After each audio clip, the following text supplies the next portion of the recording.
오늘 읽은 본문에는 우리의 구원의 과정이 잘 나타나 있습니다. 우리가 어떻게 구원받게 되었는지를 자상하게 설명해 줍니다. 13절에서는 구원을 받게 하심이니라고 우리가 받은 구원의 피동적이고 수동적인 특징에 대하여 말씀하십니다. 엄밀하게 말해서 구원은 내가 얻어내는 것이 아니지요.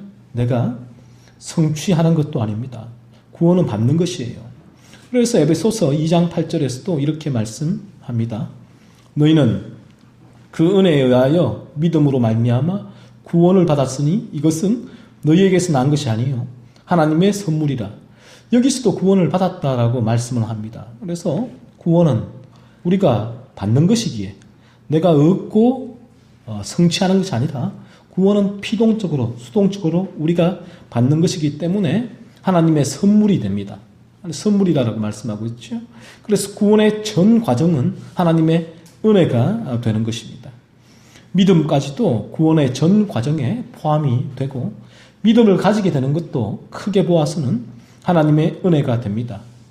믿음을 하나님의 은혜라는 구원의 전 과정에서 분리해서 인간이 행사하는 영역으로 갖다 놓게 되면 성경적인 구원관이 세워지지 않아요. 믿음도 하나님의 은혜, 구원의 전 과정에 포함이 됩니다. 예를 들자면 구원은 하나님의 선물인데 믿음은 인간의 자유의지에 속하였다고 주장하는 사람들이 있습니다. 그래서 사람들이 구원을 얻기 위하여 믿음을 행사해야 하는데 이 믿음을 끌어내기 위한 인위적인 방식이 도입이 되는 것이죠.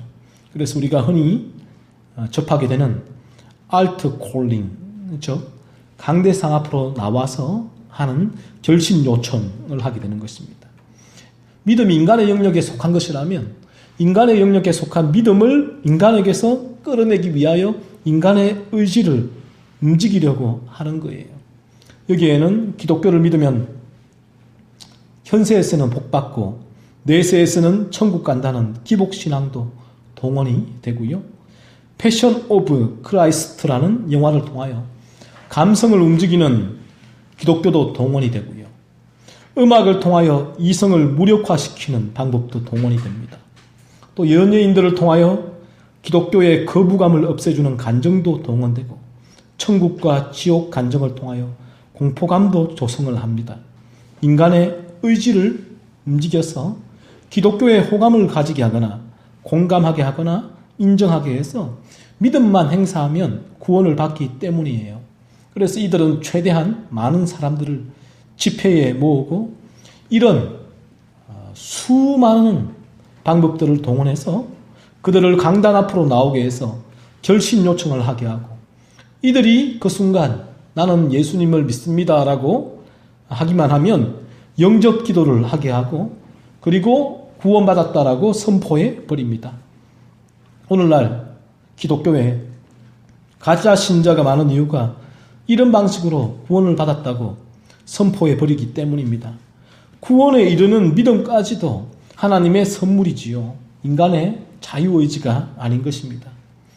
우리 인간들은 타락한 이후로 하나님께 순종할 수 있는 자유의지를 잃어버렸습니다. 이것이 타락의 상태예요. 우리는 하나님을 선택할 의지를 잃어버리고 죄만을 선택할 그런 상태에 놓이게 된 것입니다. 그래서 인간의 능력으로는 절대로 하나님 앞으로 나올 수 없습니다. 믿음을 행사할 수가 없죠.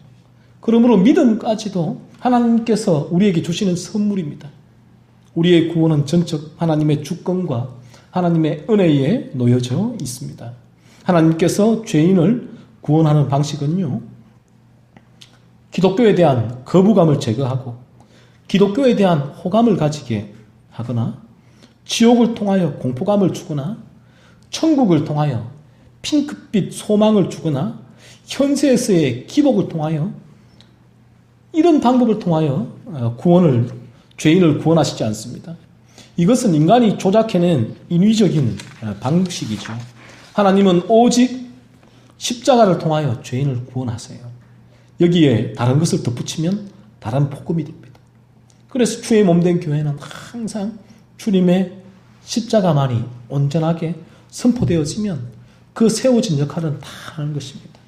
십자가는 전적으로 인간의 죄 때문에 세워진 하나님의 아들을 처형하는 하나님의 처형 도구입니다. 따라서 죄인이 자신의 죄 때문에 하나님의 아들이 예수님이 나의 죄 때문에 십자가에서 죽으셨다는 사실을 믿지 않고는 구원받을 수가 없습니다. 그러므로 죄인이 십자가를 믿기 위해서 반드시 선행되어야만 하는 일은 자신의 죄, 내 안에 있는 죄, 원죄를 발견하고 자각하고 애통하는 일입니다. 내가 하나님으로부터 떠난 죄인이기에 죄악 가운데 살아가는 인생이구나 라는 탕자, 둘째 아들의 죄에 대한 각성이 있어야 십자가를 믿을 수가 있는 것입니다. 자신의 나의 죄에 대한 각성을 주시는 분이 성령이십니다. 하나님께서 성령을 통하여 어느 순간 내 안에 존재하는 추악하고 탐욕스러운 죄를 발견하게 하세요. 원죄를 발견하게 하세요. 원죄의 실체를 깨닫게 하세요. 내 안에 있는 원죄와 마주서게 하십니다. 그 죄에 대하여 그래서 애통하게 하세요. 원죄의 실체와 마주한 죄인만이 그 죄에 대하여 애통할 수 있는 거예요. 회개할 수 있는 거예요. 그 죄에서 자신을 구원할 수 있는 유일한 길이 십자가라는 사실을 깨닫고 십자가로 달려가 십자가를 붙들 수 있게 되는 것입니다. 이것이 구원입니다. 다른 것이 구원이 아니에요. 오직 구원은 내 안에 있는 죄의 실체, 원죄를 깨닫고 주님이 그 죄를 대신하여 십자가에 죽으셨다는 그 사실을 믿는 것이에요. 십자가를 붙드는 것이에요. 이것이 구원입니다. 그래서 마틴 로이드 존스 목사님은 찰스 피니 목사님과 그리고 그가 한 결심 요청을 신랄하게 비판한 것입니다. 청교도들도 그러했습니다. 이러한 측면에서 볼 때 오늘날 한국교회에서 하고 있는 새신자 초청 집회 중에 상당수가 얼마나 비성경적이고 무리수를 두는 것인지를 알게 됩니다. 제대로 된 복음이 선포되면 죄인은 죄를 깨닫게 됩니다. 성령의 역사로 어느 순간 죄를 깨닫게 되군요. 죄를 깨달은 죄인은 형제들아 우리가 어찌할 거라고 외치며 십자가 앞으로 나오게 되어 있습니다. 이것이 결심 요청의 그 순간 어떠한 인간의 방법으로 되어지는 게 아니에요. 성령의 역사로 죄를 깨닫게 되어지면 그 시간이 얼마나 걸리든지 간에 마침내 그는 그 시간을 통하여 죄에 대하여 깊은 각성함을 가지고 주님의 십자가 앞으로 자연스럽게 나오게 되어져 있는 것입니다. 나오지 말라고 해도 자신의 죄를 깨달은 죄인은 주님의 십자가로 나와 십자가를 믿을 수밖에 없는 것이죠. 그러므로 결심 요청은 합당하지 않은 것입니다.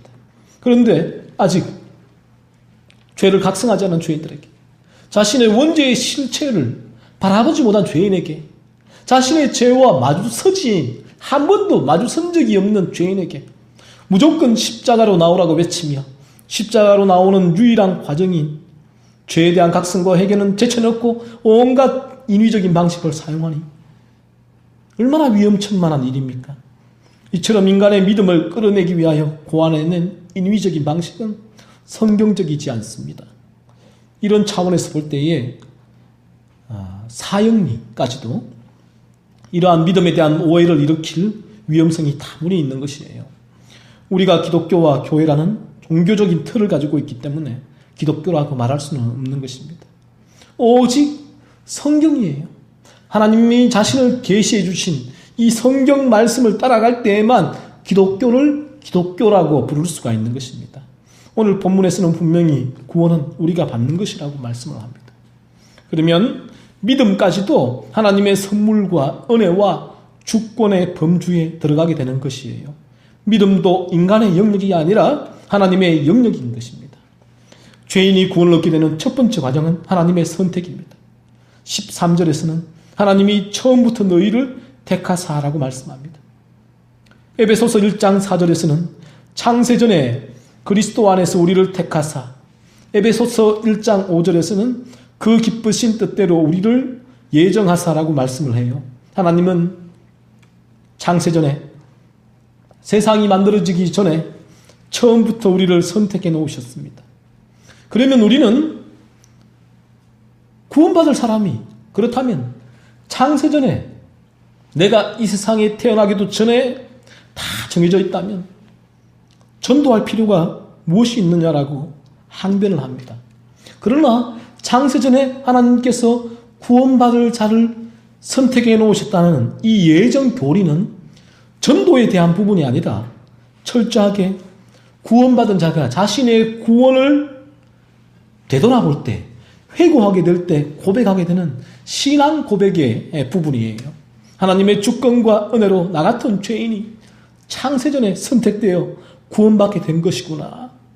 이 사실을 구원 이후에 돌아보며 감사와 찬송과 영광을 하나님께 올려드리게 되는 것이지, 전도의 차원에서 그러면 창세전에 예정되었으니까 전도 안 해도 되겠네 라고 저는 차원에서 접근해서는 안 되는 것입니다. 누가 선택되었는지는 하나님만 아십니다. 그리고 하나님은 우리의 전도를 통하여, 이 주님의 몸된 교회의 복음 선포를 통하여, 여러분 개인의 복음 선포를 통하여 죄인을 구원하시기로 정해놓으셨기 때문에 우리는 힘써 복음을 전하면 되고, 복음을 듣고 구원받은 신자는 한결같이 하나님의 이 예정을 바라보며 자신이 받은 구원에 대하여 감격과 감사와 찬송을 하게 되겠죠. 그리고 하나님께 영광을 올려드리게 되는 것입니다. 하나님이 처음부터 우리를 택하셨다는 말씀은, 구원은 전적 하나님의 주권에 속해 있다는 말씀이에요. 하나님의 주인된 권리죠. 주권입니다. 따라서 구원은 하나님의 은혜가 됩니다. 로마서 9장 21절은 이 부분을 토기장이의 비유로 말씀을 해요. 토기장이가 진흙 한 덩이를, 하나는 귀 쓸 그릇을, 하나는 천이 쓸 그릇을 만들 권한이 있다는 거예요. 토기장이가 이 마음이라는 것이죠. 하나님의 주권으로 하나님은 우리의 구원을 창세전에 선택해 놓으셨다는 것입니다. 하나님의 주권, 우리의 구원은 하나님의 주권에 속해 있다고 말씀하십니다. 그리고 어거스틴도 이런 말을 합니다. 이 세상에 태어나는 모든 인간은, 저와 여러분을 포함한 모든 인간은 아담의 원죄를 물려받은 죄인이기 때문에 그 죄로 인하여 모두 다 지옥으로 다 걸어가고 있는 거예요. 죄인이 되어서, 죄수로서 가고 있는데, 그 중에 하나님께서 몇 명을 선택해서 사면하시는 것은 은혜입니다. 그리고 사면받지 못한 자들은 자신의 죄값으로 지옥에 다 가게 되는 것은 올바른 공이다라고 말씀을 합니다. 우리는 창세전에 우리를 택하신 예정교리를 통하여 저와 여러분이 받은 구원은 전적 하나님의 주권과 은혜에 속해 있다는 사실을 더 깊이 바라보게 됩니다. 그래서 오히려 이 예정교리가 과거에는 비난과 신랑과 기독교에 대한 거부로 작용했다면, 이제는 이 교리 안에서 하나님의 주권과 은혜와 영광을 바라보며 기뻐하게 되는 것입니다. 하나님이 우리를 선택하신 후 구원을 받게 하시려고 성령으로 거룩하게 하시고 진리를 믿게 하십니다. 여기서 눈여겨봐야 할 두 번째 부분은 성령의 거룩하게 하심입니다. 이 구절에서는 거룩하게 하심이, 성령의 거룩하게 하심이 진리를 믿음과 동시에 기록되어 있습니다. 성령이 택자를 거룩하게 하시는 시점이 믿음과 동시에 발생하기에 이와 같이 표현하는 것입니다. 동시에 발생하는 것이기 때문에 그런 것입니다. 어쨌든 우리가 이 구절에서 유의해야 할 부분은, 거듭난 자는 반드시 거룩한 삶을 살게 되고 거룩함에 대한 갈망을 가지게 된다는 말씀이에요. 성령께서 우리를 거룩하게 하셨고 또한 거룩하게 만들어 가시기 때문입니다. 성령이 하시는 일입니다. 그러므로 중생한 자에게는 성령이 끊임없이 그를 이미 거룩하게 하셨고, 또한 완전한 거룩을 향해 나아가도록 그를 점점 거룩해지도록 만들어 가시는 사역을 하십니다. 따라서 구원받은 자에게는 반드시 거룩함의 열매가 나타나야 합니다. 이것이 회심의 열매이고 회심의 징표입니다. 거룩함은 죄에 반대되는 하나님과 그리스도의 성품입니다. 따라서 우리가 죄에서 구원함을 받았다면 반드시 죄의 반대, 되는 하나님과 그리스도의 성품인 거룩함이 그에게서 드러나야 하고 그는 거룩함을 추구하게 됩니다. 그래서 성령의 거룩하게 하심인 회심의 열매로 자신의 신앙을 점검해야 하는 것입니다. 마지막 세 번째인데요. 그러면 거듭나기 위하여 죄인은 무엇을 해야 하는가? 진리를 믿어야 합니다. 진리는 복음 진리예요. 그래서 오늘 본문 14절에서는 이를 위하여 우리의 복음으로 너희를 부르사라고 말씀하는 것입니다. 진리와 복음은 같은 의미라고 보시면 됩니다. 복음은 무엇입니까? 복음은 이것이죠. 아담의 타락으로 말미암아 원죄를 물려받은 자신의 타락과 부패에 대한 소식이에요. 복음은 이 소식을 알려줍니다. 그리고 우리를 이러한 죄에서 건져내시기 위하여 독생자를 보내신 하나님의 구원 계획과 주권과 은혜에 대한 소식이에요. 또한 우리를 죄에서 건져내시기 위하여 친히 성육신 하셔서 십자가에서 고난받으시고 생명까지 내어주신 예수님의 십자가 죽으심에 대한 소식입니다. 그리고 죄에서의 완전한 승리를 담보하는 부활에 대한 소식입니다. 하나님께서 우리를 구원하시기 위하여 정해놓으신 방법은 복음을 믿는 것입니다. 그래서 복음으로 우리를 부르시는 거예요. 오늘 이 시간도 복음으로 여러분을 부르시는 것입니다. 복음을 듣게 하시고 믿게 하시는 것입니다. 따라서 오직 이 복음 진리를 믿음으로 구원을 받게 되는 것이지 구원에 대한 다른 길은 존재하지를 않습니다. 오늘날 에큐메니칼 운동 WCC가 주장하듯이 절대자인 하나님께 이르는 길에는 불교도 그 길이 있고 가톨릭도 그 길이 있다. 원화와 같은 여러 갈래 길이 있다는 주장은 거짓되고 허무맹랑한 주장이란 사실을 성경을 통하여 알게 됩니다.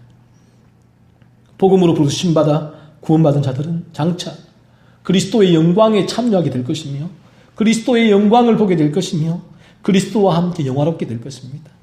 잠시 잠깐 하면 우리가 이 땅의 생을 마감하고 저 영원한 천국 하늘나라에 입성하게 될 것인데 그때 이러한 그리스도의 영광, 영화에 우리가 참여하게 될 것입니다. 그리스도를 닮아가고자 하는 소원, 그리스도와 함께 누리는 영광이 그의 신앙의 목적과 방향이 되는 것이에요. 그래서 그는 천국을 사모하게 되는 것입니다. 오늘 복음을 듣게 하신 성령께서 우리 모두의 마음문을 열어서 복음 진리에 순종하게 하는 역사가 있기를 소원합니다. 진리를 믿고 성령의 거룩하게 하시는 역사를 덧입어서 날마다 그리스도를 닮아가는 거룩한 삶이 있기를 소원합니다. 구원받은 자로서 하나님의 주권과 은혜를 바라보며 감사와 찬송과 영광을 올려드릴 수 있기를 소원합니다.